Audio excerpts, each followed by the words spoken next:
Assalamualaikum dan selamat sejahtera kepada semua ahli yang telah menyertai CME online kita pada hari ini. Sekali lagi saya ingin mengucapkan selamat datang ke sambutan Minggu Keselamatan dan Kesihatan Pekerjaan peringkat Hospital Geningau pada tahun 2025. Dan selamat datang kembali kepada yang pernah menyertai CME petang kita pada minggu sambutan minggu ini. Dan welcome kepada mereka yang baru saja menyertai CME kita pada hari ini. Okay. Tajuk yang akan saya sampaikan, tajuk ketiga yang akan saya sampaikan pada kali ini adalah bertajuk Non-Communicable Disease, NCD. It is a major public health concern. Dan saya akan menyampaikan CME ini dalam bahasa Melayu, campur-campur bahasa Inggeris lah, supaya lebih mudah difahami oleh semua orang. Okay. Um, saya akan share screen.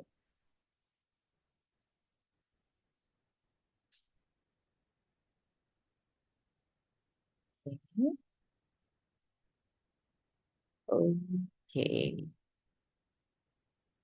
Okey.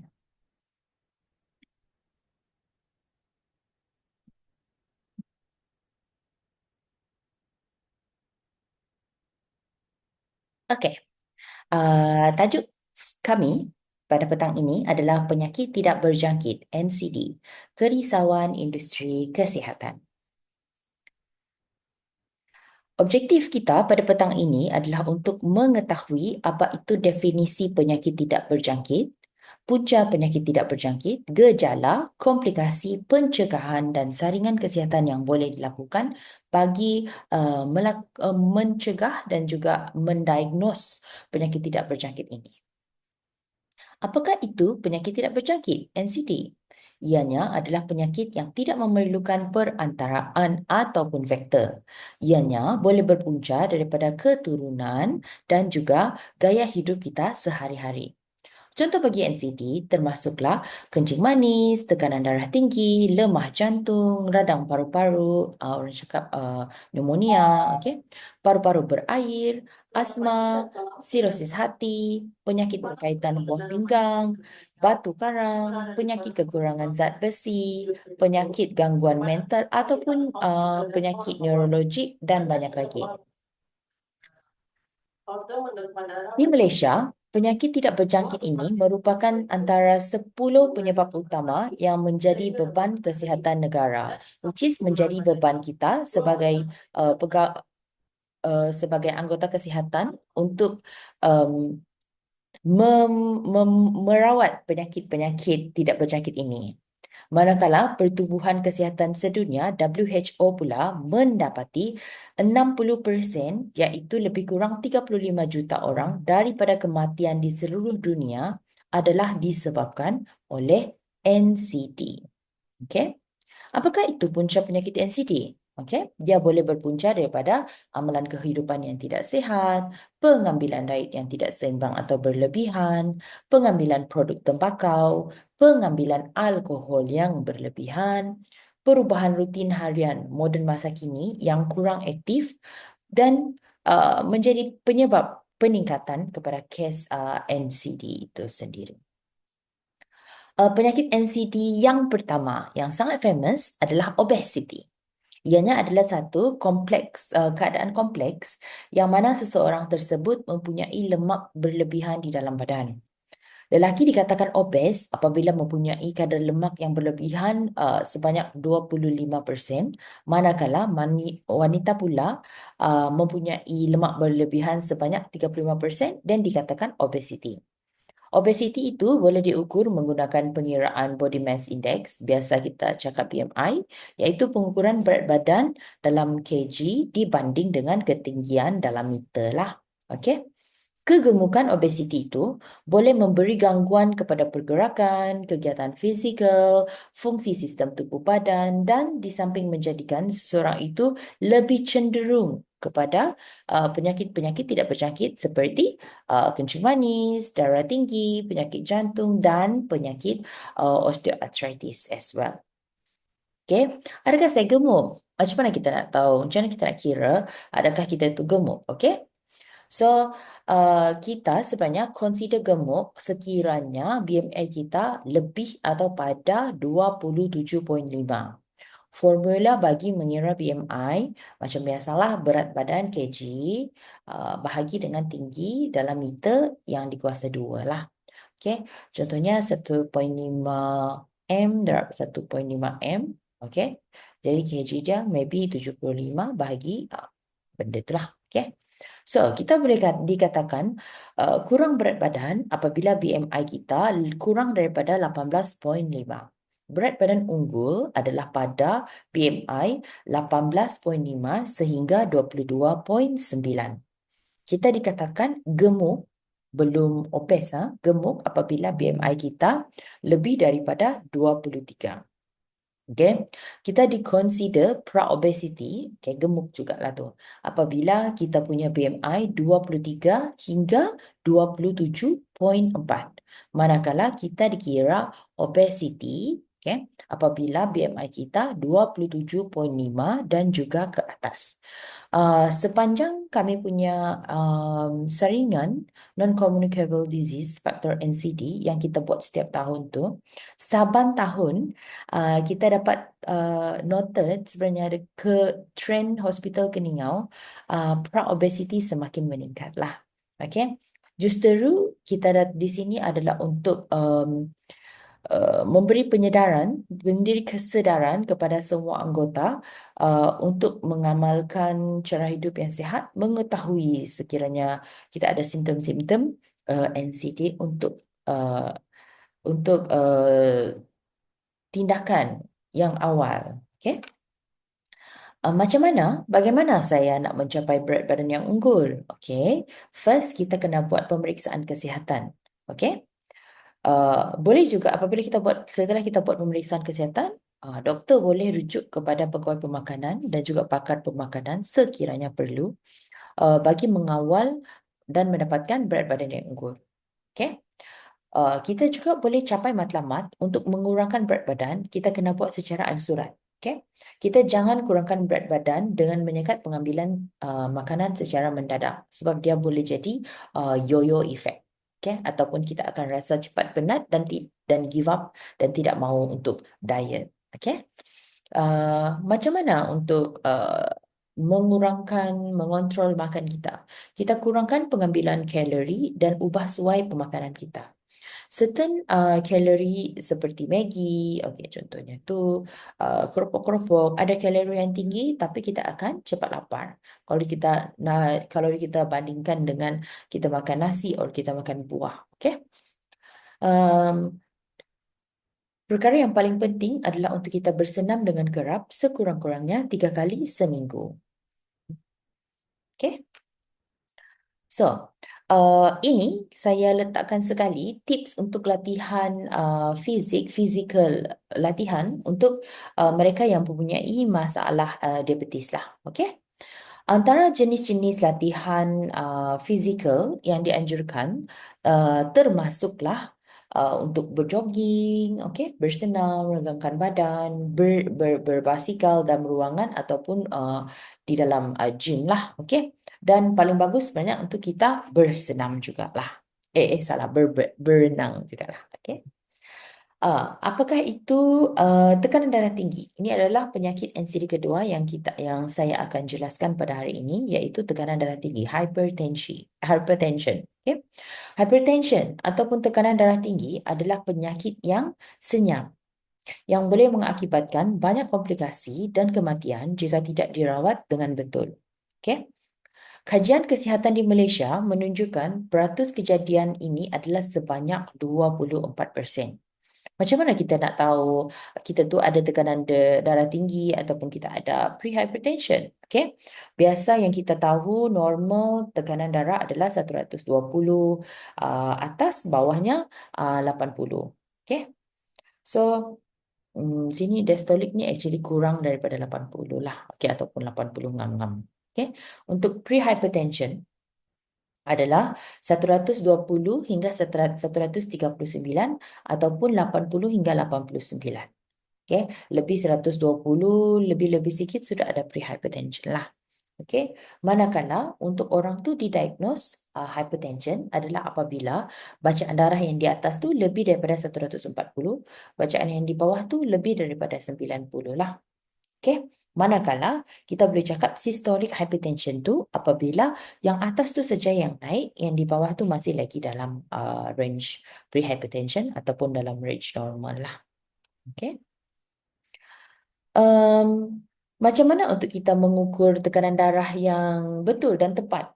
Okay?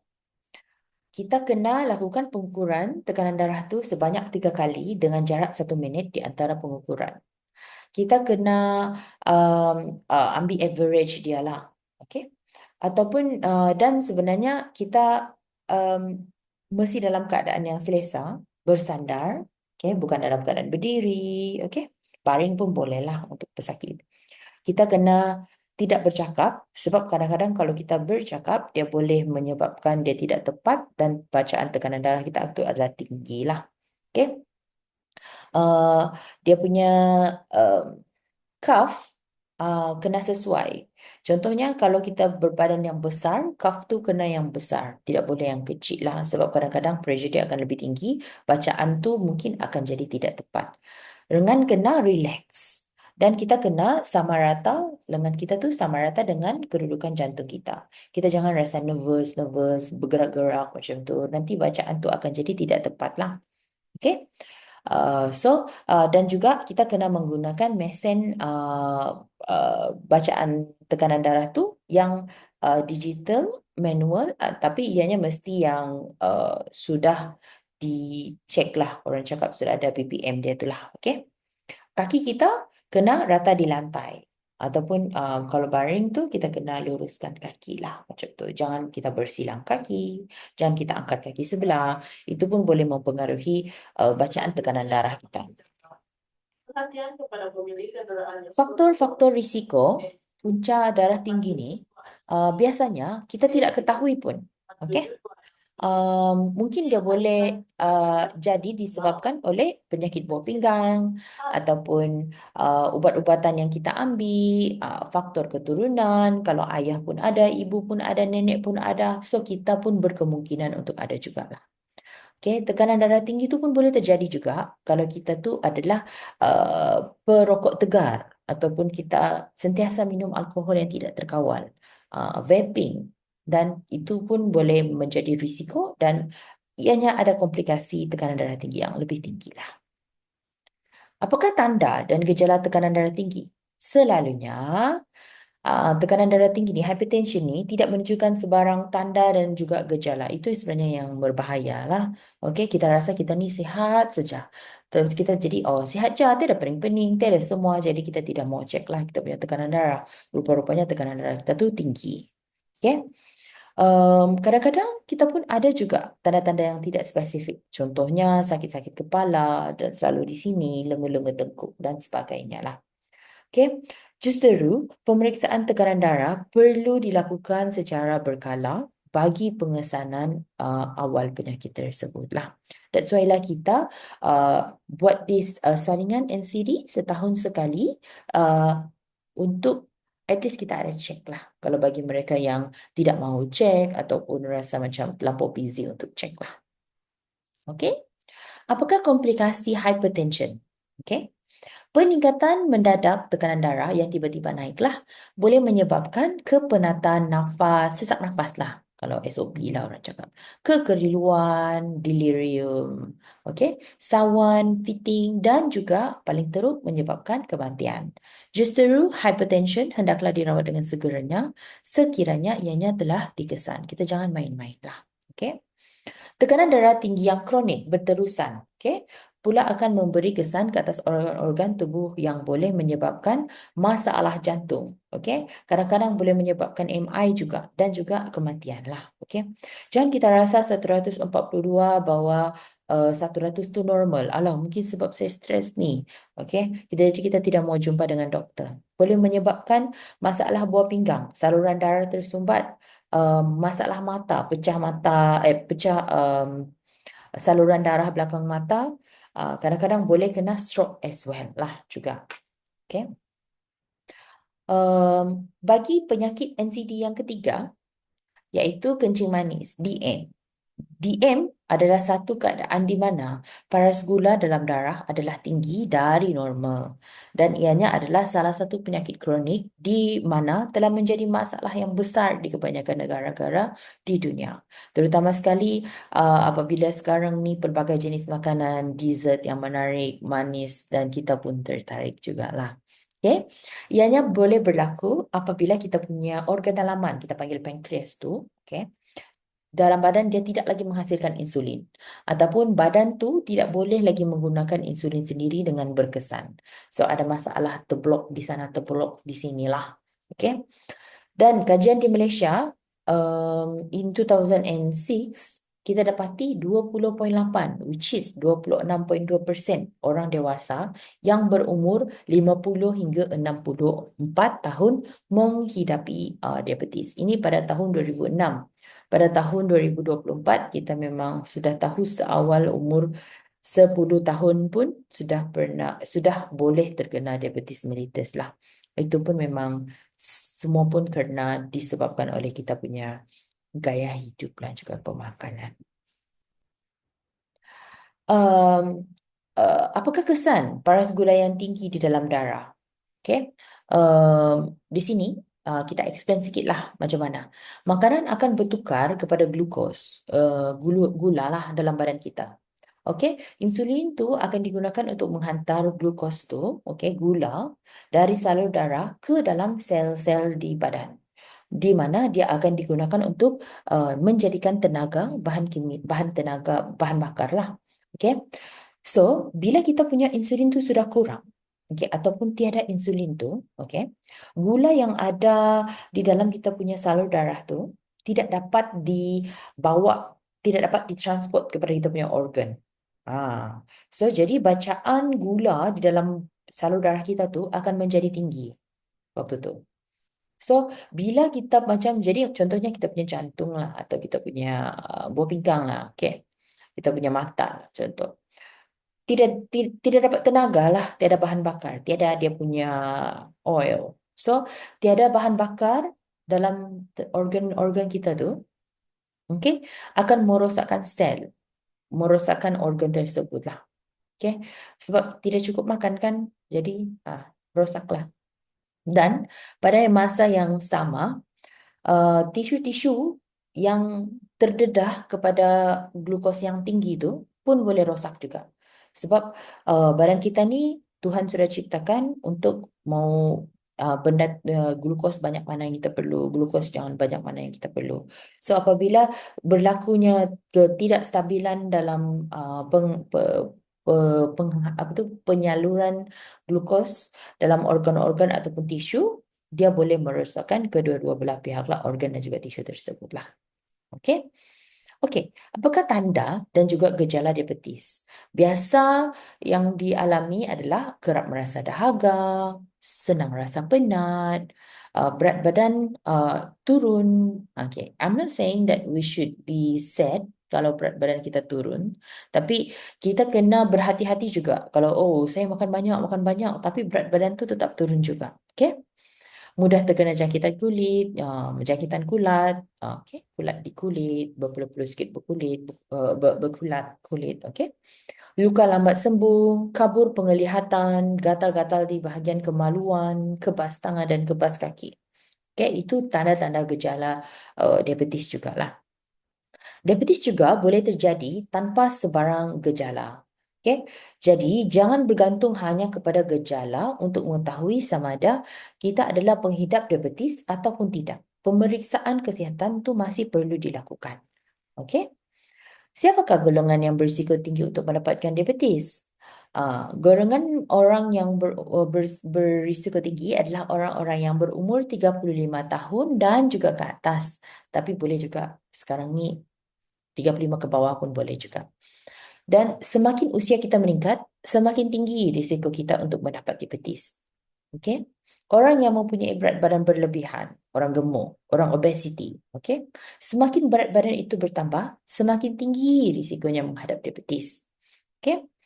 Ataupun Sejarah bagi wanita lah, sejarah pernah mempunyai bayi yang besar, berat kelahiran 40 kg dan juga lebih lah. Okay? Ataupun orang tu mempunyai tekanan darah dan tahap lemak kolesterol yang tinggi. That's why kalau kita ada penyakit darah tinggi dan penyakit kolesterol, kita tetap saring juga untuk penyakit TM jugalah. Okay? Um, Juga kepada orang-orang yang mempunyai gaya hidup sedentary dan pemakanan yang berlemak, kurang pengambilan makanan yang berserat lah di sini.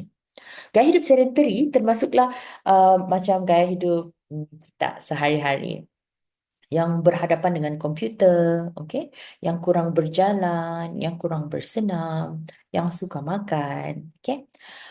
Golongan yang mempunyai impaired glucose tolerance (IGT) juga berisiko tinggi untuk mendapatkan diabetes. Apakah komplikasi diabetes itu? Hmm. Tanpa pengurusan yang betul, diabetes boleh mendatangkan pelbagai komplikasi seperti penyakit jantung, kegagalan buah pinggang, kebutaan dan kerosakan sistem saraf.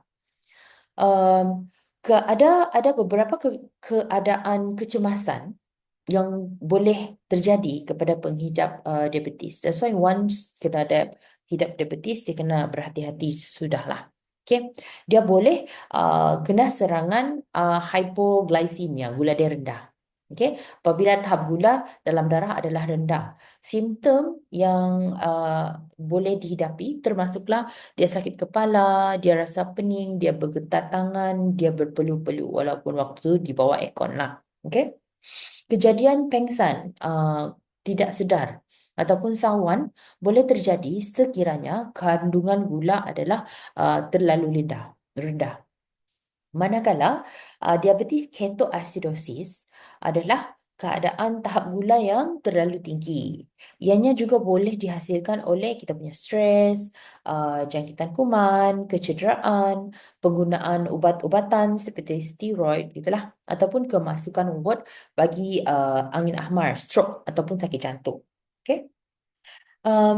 Namun, sekiranya diabetes itu dapat dikawal dengan baik, ianya dapat membantu dari berlakunya komplikasi ataupun ianya dapat melambatkan komplikasi.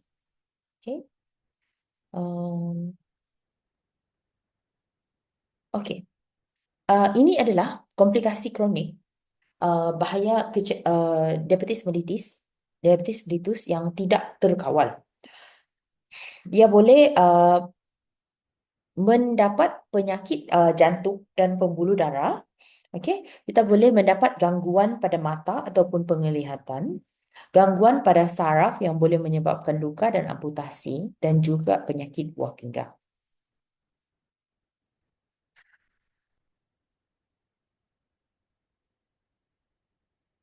Okey, um,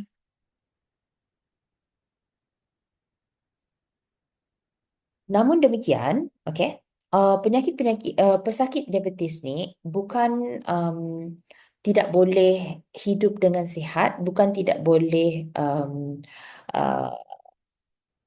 makan makanan-makanan yang sedap lah. Tapi kita perlu mengurangkan makanan berikut.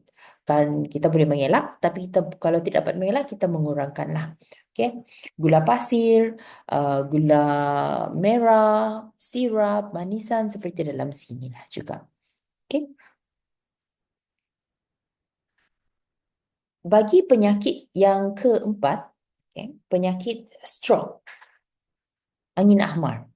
Ianya adalah satu keadaan di mana berlakunya kesempitan ataupun saluran darah tu sumbat di dalam otak, ataupun apabila saluran darah di dalam otak tu sudah pecah. Ianya berlaku apabila sebahagian tisu otak tu uh, apabila berlakunya kejadian tersebut, sebahagian tisu otak tu akan rosak ataupun mati disebabkan oleh kekurangan bekalan oksigen dan seterusnya mematikan fungsi otak dan boleh mengakibatkan kecacatan kekal pada seseorang yang menghidapi strok ataupun angin ahmar tersebutlah. Okay? Data statistik HKL, Hospital Kuala Lumpur, menunjukkan 30 hingga 35% kematian adalah daripada dalam kalangan penghidap strok ataupun angin ahmar yang dirawat. Maksudnya sudah dirawat pun mereka pun mati jugalah. Okey, di antara tanda ataupun gejala yang ketara bagi stroke adalah pengsan, tidak sedarkan diri, ataupun dia punya sebahagian badan, sebahagian anggota tu lemah lah. Upper limb, lower limb lah. Macam tu. Okey. Apakah faktor-faktor ataupun risiko stroke ini? Umur adalah faktor yang nombor satu, terutama apabila kita telah meningkat umur sehingga 65 tahun dan juga ke atas. Lelaki adalah lebih berisiko tinggi jika dibandingkan dengan wanita. Okey, risiko mendapat stroke adalah lebih tinggi sekiranya terdapat sejarah ahli keluarga yang pernah menghadapinya, macam atuk, nenek, ibu ataupun ayah lah. Faktor kesihatan seperti tekanan darah tinggi, kencing manis, obesiti, kolesterol tinggi juga menjadi punca berlakunya stroke. Dan cara hidup yang tidak sihat seperti merokok, meminum minuman keras yang berlebihan, pemakanan yang kurang serat dan tinggi lemak dan tidak aktif beriadah juga menjadi faktor risiko kejadian stroke. That's why lelaki adalah lebih berisiko tinggi. Okay. Apakah yang kita dapat buat bagi mengelak serangan stroke ini? Okay. First, kita kena kawal tekanan darah. Sekiranya kita mempunyai penyakit tekanan darah yang tinggi lah. Okay. Kita kena berhenti merokok kalau kita merokok. Okay. Kalau kita ada berat badan yang unggul, kita kekalkan berat badan yang unggul tersebut. Okay. Lakukan diet sihat dan seimbang. Lakukan senaman dan kekalkan gaya hidup yang aktif. Kita elak ataupun kurangkan pengambilan alkohol. Bukan tidak boleh lah. Okay. So, kalau penghidap penyakit kencing manis, dia perlu mengawal pengambilan gula yang secara optimum bagi mengelakkan stroke. Okey, apakah gejala stroke ataupun angin ahmar ini? Ya, selalunya jadi secara tiba-tiba. Rasanya seperti rasa semut-semut, kebas-kebas, tiba-tiba di sebahagian badan lah. Kita rasa lemah, kebas ataupun lumpuh di bahagian muka, orang jatuh sebelah muka. Kaki atau tangan secara tiba-tiba, semua pun secara tiba-tiba. Kadang-kadang kita rasa, bukan kita lah, mudah-mudahan, orang tersebut bercelaru, keliru, rasa susah bertutur ataupun slurred speech, orang cakap. Ataupun susah untuk memahami pertuturan orang tersebut secara tiba-tiba. Okay? Kadang-kadang orang tu pun boleh rasa sakit kepala yang sangat-sangat kuat tanpa sebab tertentu. Tiba-tiba aja.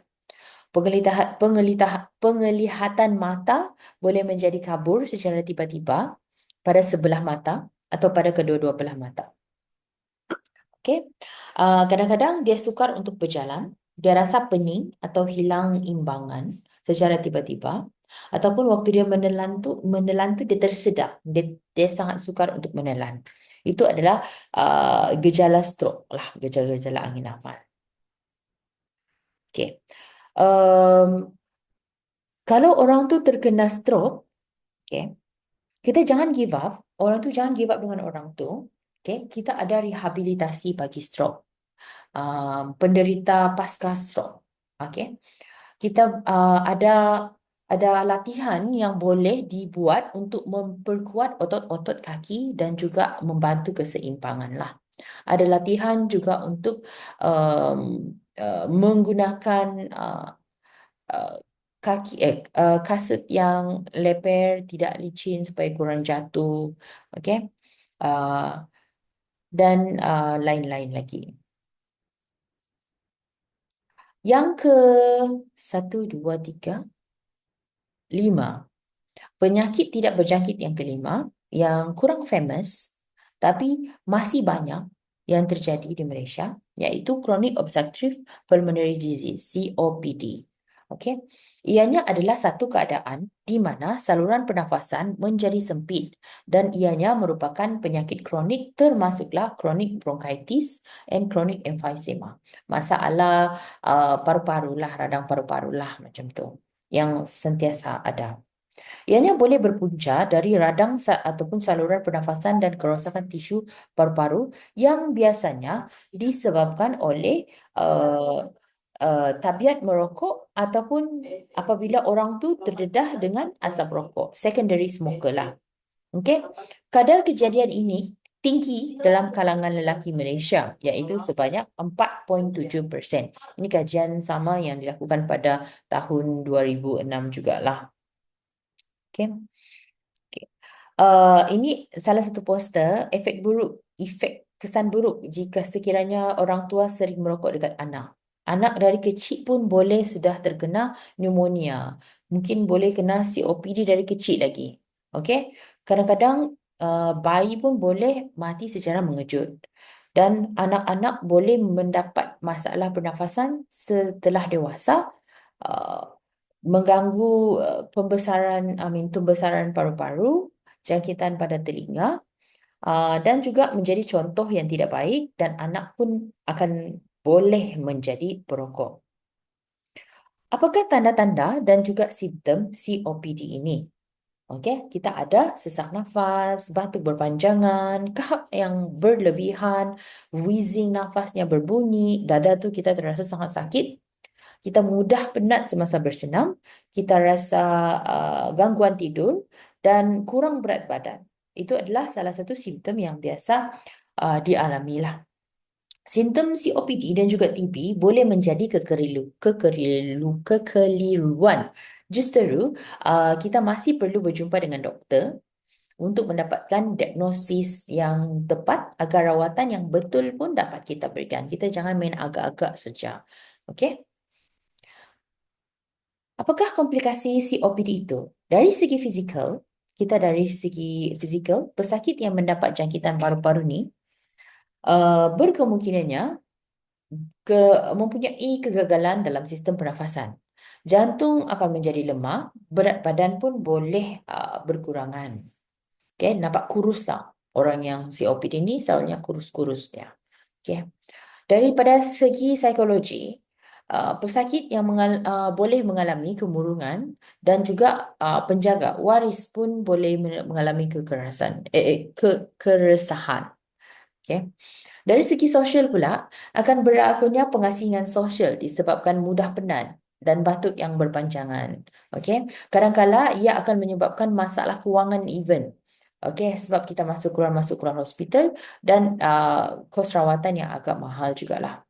Kadang-kadang kalau kita nampak orang tu batuk-batuk, oh kita ingat dia TB tu Ustaz. Kita mau jauh-jauh dengan dia. Which is good, tapi somehow mungkin dia sebenarnya adalah COPD juga. Jadi lebih baik kalau kita mencegah daripada kita mengubati COPD itu.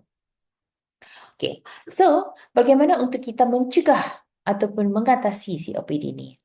Pencegahan yang paling berkesan adalah untuk berhenti merokok dengan menggunakan terapi gantian nikotin supaya dia keinginan untuk merokok tu berkuranganlah. Yang paling famous adalah vaksin influenza dan pneumokokal. Ianya memang boleh mencegah jangkitan paru-paru daripada berlaku. Okey, cara mengatasi COPD yang lain adalah melalui rehabilitasi paru-paru.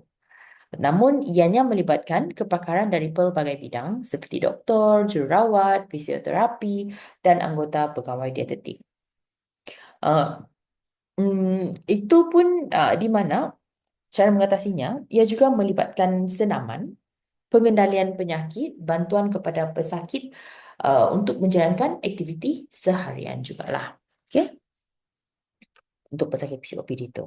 So, ini adalah contoh-contoh lah, contoh gambar rehabilitasi bagi pesakit COPD itu. Okay, di sini dia pakai bantuan dan dia juga exercise jugalah kat sini. Okay. Dan penyakit seterusnya yang agak famous, okay, adalah osteoarthritis, OA orang panggil. Okey, kalau kita cakap pasal arthritis, arthritis adalah radang yang berlaku pada sendi-sendi badan yang menyebabkan sendi tersebut bengkak, sakit dan juga dia jadi keras lah kaku. Ianya boleh disebabkan oleh autoimmune disease ataupun perubahan apabila kita meningkat usia ataupun apabila kita banyak bagi stres terhadap kita punya sendi-sendi tersebut. Kita panggil degenerative jugalah. Okay. Kita ada 3 jenis arthritis, which is osteoarthritis, rheumatoid arthritis, dan infectious arthritis. Tapi kita cakap pasal osteoarthritis sajalah. Ha? So, apa yang rosak dalam otot osteoarthritis tu? So, di sini kita boleh nampak kita ada kehancuran lapisan cartilage. Cartilage di antara dua, so rosaklah. Okay. Kedua, meniskus yang terhakis. Meniskus yang terhakis tu adalah lapisan yang dia menyebabkan tulang tu makin dekat lah. Okay. Keradangan lapisan sinovial, maksudnya dia punya radang that fluid lah. Okay, lapisan dan juga fluid. Tulang terkunci dan juga kaku, ruang antara tulang yang merapat dan kehancuran tulang dan juga kehancuran tampalan lah, tampalan dia punya layers lah. Okay. So, apakah tanda-tanda dan gejala osteoarthritis? Itu termasuklah sakit sendi, lengan dan pergelangan tangan, jari-jari jemari, pergelangan kaki, lutut, pinggul dan bahagian bawah tulang, terutama semasa atau selepas melakukan aktiviti fizikal. Okay. Kita rasa bengkak, sakit dan keras pada bahagian sendi dan juga sekitar sendi. Boleh juga berlaku deformity sendi, pergerakan dan fungsi sendi yang terhad. Maksudnya kalau selama ni kita boleh buat macam ni ataupun begini. Dia boleh buat begini je. Okay. Dan juga kita dapat nampak otot tu mengecil. Contoh otot paha bagi arthritis sendi lutut lah. Paha tu makin mengecil. Cramp itu semasa pergerakan. Crack setiap kali. Begini pun berbunyi. Okay. Dan juga lain-lain lagi. Okay. Apakah faktor-faktor risiko osteoarthritis? Nombor 1, semua pun disebabkan oleh peningkatan umur. That's why kita perlu buat pemeriksaan doktor dan juga kita perlu buat exercise yang kita mampulah, okay, dengan peningkatan umur. Faktor kedua adalah kegemukan. Okay. Dia boleh jadi pressure pada kita punya sendi lutut dan boleh mendapat osteoarthritis jugalah. Osteoarthritis juga boleh disebabkan oleh keturunan. Okay? Which is usually dia jadi pada semua sendi lah, bukan hanya pada lutut, tapi semua. Okay? Pergerakan yang keterlaluan pun boleh menyebabkan osteoarthritis, kecederaan sendi yang teruk, contohnya patah tulang, koyak bahagian meniskus atau kerosakan pada ligamen pun boleh menjadi faktor risiko bagi osteoarthritis juga. Pekerjaan juga boleh menjadi punca, contohnya kepada petani lah, dia sendi lutut dan juga paha sebab dia banyak menyangkul, bongkok, duduk, menyangkung juga. Okay? Macam mana untuk kita mencegah osteoarthritis? Kita boleh lakukan senaman dan bersukan sebanyak 3 kali seminggu, 20 hingga 30 minit setiap sesi. Makanan yang seimbang juga diperlukan bagi membekalkan kesemua nutrien yang diperlukan oleh tubuh. Boleh berjumpa dengan doktor bagi pemeriksaan kesihatan secara berkala 6 bulan sekali ataupun setahun sekali dan juga tidak merokok. Okay, kita mau habis sudah ni. Kita sudah sampai saringan kesihatan jugalah. Kita rumuskan balik. Okay. Okay. Saringan untuk tekanan darah tinggi itu tidak pun mahal, tidak pun susah. Ianya boleh dilakukan hanya dengan menggunakan BP set lah. Itu untuk saringan. Dan perlu dilakukan sekurang-kurangnya sekali dalam setahun atau setiap kali pergi ke klinik kesihatan swasta untuk berjumpa dengan doktor. Okay. Tekanan darah itu perlu diukur secara berkala bagi menentukan sama ada kita tu adalah penghidap tekanan darah tinggi ataupun tidak. Okay? Sebab macam kita cakap tadi, 90% daripada pesakit darah tinggi tidak mempunyai gejala. Hanya 10% saja yang menunjukkan gejala. Okay? Bagi saringan diabetes pula, kita boleh membuat saringan ujian pemeriksaan glukos DXT darah secara rawak dengan cara mengambil sedikit darah di ujung jari. Ianya boleh dilakukan pada bila-bila masa sahaja mengikut kesesuaian masa di mana-mana fasiliti kesihatan ataupun swasta. The best is fasting glucose lah. Tapi random glucose pun kita pun boleh check lah supaya kita ada lebih kesedaran. Okay? Macam begini. Sekiranya pemeriksaan DXC itu adalah lebih daripada 5.6, kita akan proceed kepada ujian darah selanjutnya. Kalau rawak tu lebih daripada 5.6, mari kita try untuk fasting glucose. Okay, and then maybe kita mau check untuk bacaan 3 bulan sebelum ni HbA1c ataupun kita minum air pula untuk lebih tepat kita boleh untuk kita lebih um, dapat diagnose DM dengan tepat lah. Okay. Justru memang perlu rujukan daripada doktor bagi ujian pengesahan yang seterusnya. Okey, saringan kolesterol, 3 serangkai lah ni. Okey, ianya sangat senang juga, boleh dilakukan melalui strip dan pengambilan darah di fasiliti kesihatan awam ataupun swasta. Sekiranya bacaan kolesterol itu melebihi 5.1 milimol per liter, okay, dinasihatkan untuk berjumpa dengan doktor bagi mengetahui pembahagian kombinasi. So, kita ada LDL, HDL, orang cakap kolesterol baik, kolesterol jahat dan juga triglycerida, kita punya lemak dalam darah. Agar perubahan cara hidup ataupun ubat-ubatan dapat diberikan bagi mengawal tahap kolesterol di dalam darah kita. Okay. Last slide. Okay, kita punya kesimpulan.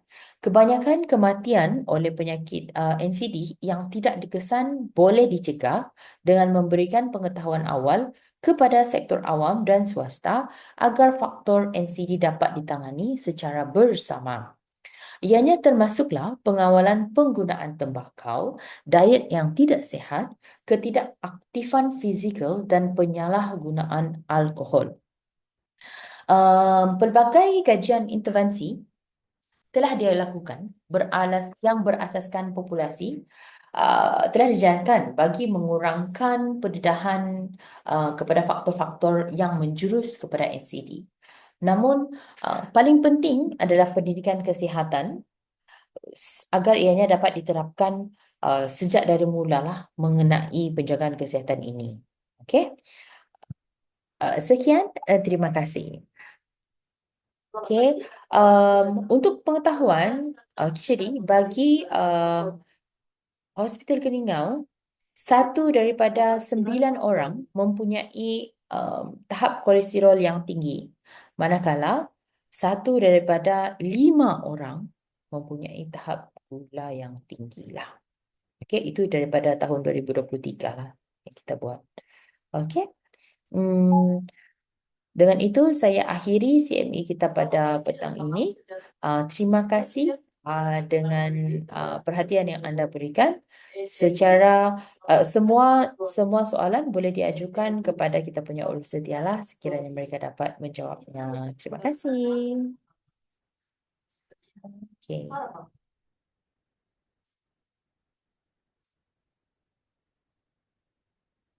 Saya kembalikan kepada urus setia. Thank you.